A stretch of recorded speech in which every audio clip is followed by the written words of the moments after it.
Here's some tips for how to hit an overhead in Spec tennis. If you have a good overhead and you have a good lob, you can do a lot of damage on the Spec tennis court. The first thing you want to examine is your grip. We want to be using a continental grip for most overheads in Spec tennis. And how that looks for a right-handed player is we are going to grip the paddle and create this V shape on the left edge of the paddle. If you look at the knuckle on your first finger, it should be over bevel number 2. So if we start with this flat bevel on top of the paddle, that's bevel 1. Bevel number 2 is this angled bevel. So we find our continental grip as a right-hander. As a left-hander, it would be the opposite. So again, I'm holding my paddle out like this. I am putting my hand on the paddle comfortably so I'm not bending my wrist, and I'm creating this V shape on the right edge of the paddle if I am left-handed. Again, this knuckle on my first finger would be over bevel number 8.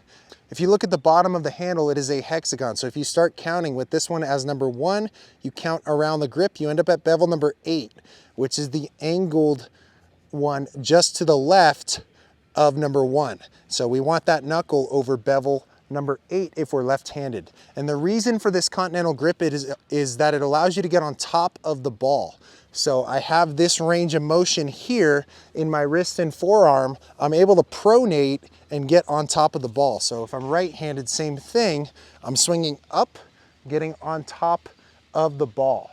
If you use a different grip besides the continental grip, on most overheads, you're going to end up hitting the back of the ball because we don't have that same range of motion in our wrist and forearm if I were to hold a forehand grip, for example. So imagine how you're hitting your forehand.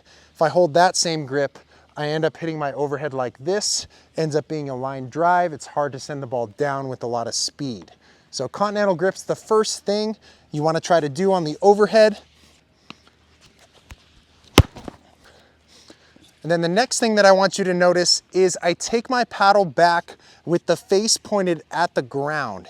So it's almost as if I'm stretching a bow and arrow as I'm taking that paddle back. We do not want to take the paddle back like this because this is going to lead to a lot less ability to generate speed on the shot versus right here where we're generating a lot of speed from the time we are in this position to the time we make contact with the ball. So with that continental grip, it shouldn't be hard to take the paddle back with the face pointed at the ground.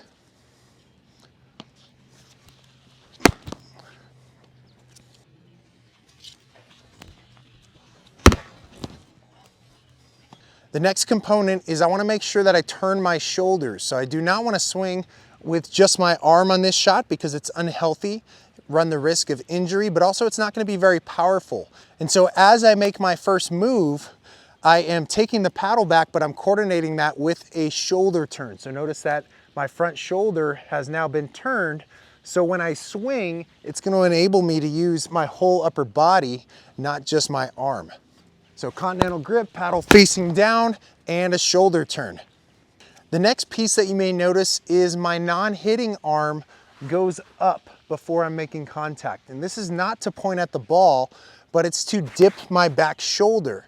So it allows me to start from a lower position, which is great because that enables me then to swing up and get on top of the ball. So that arm goes up, that dips my back shoulder, that allows me to swing in a more vertical fashion first so that I can get on top of the ball. Some overheads might be easy and you might be able to stand still to play them, just turning a little bit, getting your feet turned if it's comfortable. Other overheads you might have to move backwards for if your opponent hits a good lob. You want to make sure that when you're moving backwards, you are not moving backwards like this because it's dangerous, it's slow, and it's hard to get your body into the proper turned position. So you want to make sure that when you're going backwards, you're always turning and running. So how that turn and run looks is I'm left-handed, so I'm turning to my left. I'm going to do that with my left foot. And then after that, I'm just running. But I'm keeping my eyes focused forward because that's where the ball is coming from. So here's how a tougher overhead could look, where I actually have to turn and run. So I'm putting all those pieces together, but now I'm adding in footwork.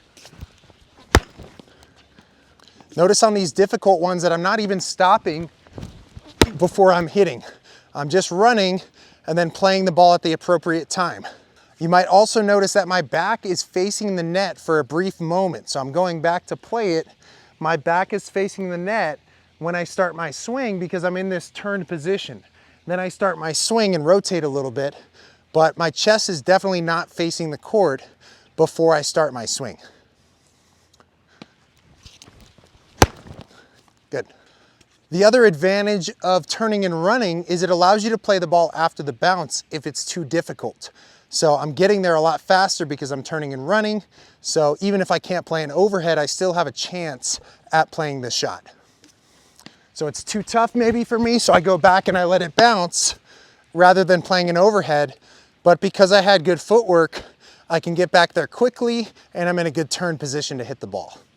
So keep these tips in mind on your overhead, starting with a continental grip, getting that feeling of being able to get on top of the ball, taking your paddle back with it pointed down at the ground, turning your front shoulder as you do that. So my paddle goes back and it's facing down, my shoulder's also turning. Before it's time to hit, putting your non-hitting arm up to dip your back shoulder a little bit more. And then if you have to move to the ball because it's a good lob, you want to make sure that you're turning and running rather than backpedaling or shuffling.